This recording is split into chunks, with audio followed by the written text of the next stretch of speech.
What's up, YouTubers? Today we're going to talk about the Spyderco Delica. This is a Sal Glesser design knife, and this is manufactured in Seki City, Japan, one of the many manufacturing plants that Spyderco has. This is a 2.9-inch blade made of VG10, weighing in at 2.3 ounces. This knife uses a lockback mechanism and comes with a pocket clip that mounts both right side tip up, right side tip down, and then left side as well. So this is fully ambidextrous in terms of where you want to go ahead and carry this particular knife. The price is about $100 for this particular one. This is the Zome glow-in-the-dark one from the Knife Joker, and I will link that below. There is availability for those that are getting tired of these sprint runs and things not being available, you know, unique stuff from Spyderco. So in terms of comparables, let me go ahead and bring some out. I think in terms of price-wise, the Ferrum Forge Stinger, I think is probably a good comparable. It's in that $100 range-ish, and then also the Wee Knives Banter is also in that $100 range. So in terms of this is kind of maybe in between the two. Actually, it is a 2.9-inch blade, so very similar to the Wee Banter, I guess. Closer in blade length, but in terms of the shape, and also just in that price range. So this is what you might be getting from, has some alternatives out there. In terms of the pros of this knife, I'd say the Delica is one of the many platforms for customization that Spyderco has. Obviously the PM2, PM3, all sorts of stuff. But when I mean customizations, I don't necessarily mean modularity, but I do mean that there's a lot of individual scales. It also provides for a lot of manufacturer or dealer exclusives, and by that I don't necessarily just mean the sprint runs. Like I said, I kind of hate those myself these days. And but I don't mind. This particular one is a glow-in-the-dark Zome, and from the Knife Joker, and so I kind of like that. I've seen the DLT trading companies; they have one in 20 CV steel, so you're definitely getting an upgraded steel, and then it also has red scales with the Zome painting on it as well. Zome is just a kind of a hand painting on the these FRN scales, so that no two knives are going to be exactly the same in terms of the the particular pattern on there. But so you get, again, a little bit of uniqueness for yourself on that one. The second pro of this knife is on this one is definitely kind of a gimmicky thing, but I absolutely love it. I'm always curious about glow-in-the-dark things and how long they're going to last, because I've had some glow-in-the-dark carbon fiber scales before, and you light them up, put them out in the sun, or you put them in front of an incandescent lamp, and they'll maybe stay lit for 5 to 15 minutes or whatever.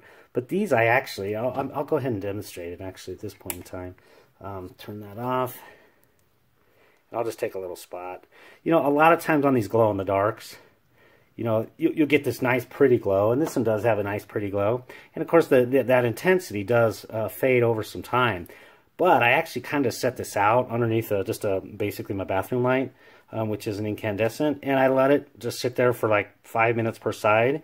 And literally about 8 hours later, in between 6 and 8 hours later, I could actually still see that in the dark. So that was actually kind of a really cool thing. Really, definitely the glow in the dark on this. I don't know if it's actual kyanite or what. I don't think so, but some sort of phosphorus. But it does glow for a long time. So it kind of actually has a second utility as kind of a night light, in a sense, at least to help you see, let's say, your bedside table. It is a very super thin blade. Enough has been said about this. This is kind of a standard in terms of extremely thin and slicey kind of blades that are out there. But the good thing about it is being just VG10 steel, which doesn't retain an edge for too long. It's certainly not that hair-popping stuff, but because it is such thin blade stock and ground with that flat grind, it actually keeps a good working edge long after that hair-popping, the hair-popping side of a well-stropped blade will do. So that part of it, this actually went a lot longer than I thought it would on boxes, but it did lose that super sharp edge fairly quickly. So and also VG10, easy enough to sharpen up. So in terms of fidget factor, this is actually not a bad one to to do the thumb flick on. On the bad side, actually I'm going to jump forward, is you can do the middle flick, finger flick, but I usually fail at least about 1 out of 3. I guess I'm doing it okay now. But this is not, the strong lockback along with the very light blade doesn't make this for a great, fidget factor in terms of kicking out the middle finger. I think I just have too many flicks under my belt that I can do it without failing.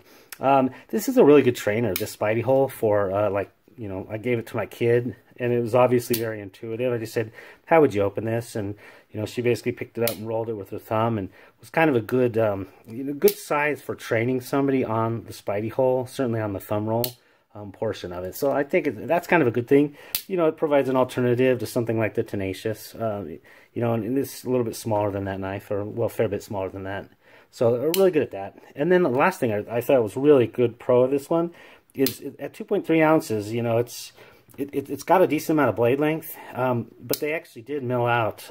So these actually have liners in them, and they're actually milled out with little holes cut out in there. So it actually reduces the weight on there, but yet you still get to retain the rigidity. So it's not just a really cheap, thin plastic. It's definitely pretty rigid. And let me go ahead and try to squeeze it on camera. You know, I can bend it a little bit, but it does definitely maintain a good amount of rigidity. On the con side, the fit and finish was a bit lazy. The screw at the fulcrum here, where the lock goes across, this particular screw right there was literally sticking out about 1 to 2 centimeters and was super loose, like it had just been started threading. You know, I just had to put it in a few times, a few rounds there. Not a major problem, but just kind of a little lazy. And then the last thing on the lazy fit and finish side was when they ground the top side of this on this left side jimping here, or I guess port side, I don't know what you call that. But this is extremely sharp. I mean, I don't even have to push very hard, and you can see this digs right in. But the other side does not do the same. You know, so that when I was just kind of handling it, I noticed that it was kind of a lazy finish right there. You know, I'll just knock that down with just a little bit of a ceramic rod. You know, so that was kind of bad. And then I think for the price, $100 for VG10. You know, I compare that to, I think it's like $105 for the 20 CV one at DLT Trading. I'm not sure. I mean, if you want the glow in the dark, and I'd always thought about it because I've had so many jade green scales, and everybody always says, does that glow in the dark? And I would basically say, no, it doesn't. So when I found one, I was like, oh, you know what? I'll give it a try. And I was actually, again, really pleasantly surprised how long it did last. It wasn't just 5 minutes. So that was kind of a neat thing. Is it worth the price difference? I don't know. If you're looking for the gimmick and interested in that and want to have that extra utility of a very low light night light, you know, maybe it's worth it. I think for me, this will be the one and only glow in the dark knife that I'm going to get. So I guess from that perspective, not an entire waste, but certainly a con on this one. When you could get a 20 CV one of these for $105 for just $5 more. Overall, I'd really say that this is really a standard. It's a well-known thin slicer that carries easy, has lots of variations and that sort of thing out there. You know, if you want a glow-in-the-dark knife, and they do have, by the way, at Knife Joker, they have one that's just full glow-in-the-dark FRN scale and doesn't have the Zome painting on that. I kind of like that, and I also wanted to see how that would look in the dark. It actually looks really freaking cool. So that was kind of a neat thing to have the Zome pattern on that. So it kind of looks like little splotches in the dark. You know, back to the overall, I think if you're interested in a glow-in-the-dark knife, you're going to like this because you're going to have so much more surface than you would on, like a lot of people have the Ladybug or whatever, which is, you know, sold universally, versus this one is at the Knife Joker. I think you're going to like this if you're looking for that glow-in-the-dark in a nice, easy-to-carry standard of a blade. That's not terribly priced, but, you know, maybe just a little high-priced. You know, otherwise, if you're really looking for the blade, you might consider elsewhere, like one of those other options. One that I didn't bring out, but I actually was able to. This is, again, back to the exclusives. This particular one was in S90V steel. And this was the Knife Works, the Knife Works exclusive, and those come and go from time to time. I know they had a 204P steel one too. And again, this one was a little bit more because S90V is expensive and hard to work with. This one was like $120. So for me, if I was looking for blade, I would definitely be going for that one. But you know, if you're looking for something to glow in the dark, I think this is actually a good choice. So I hope you did enjoy this. If you did, like and subscribe, and have a great day. Take care now.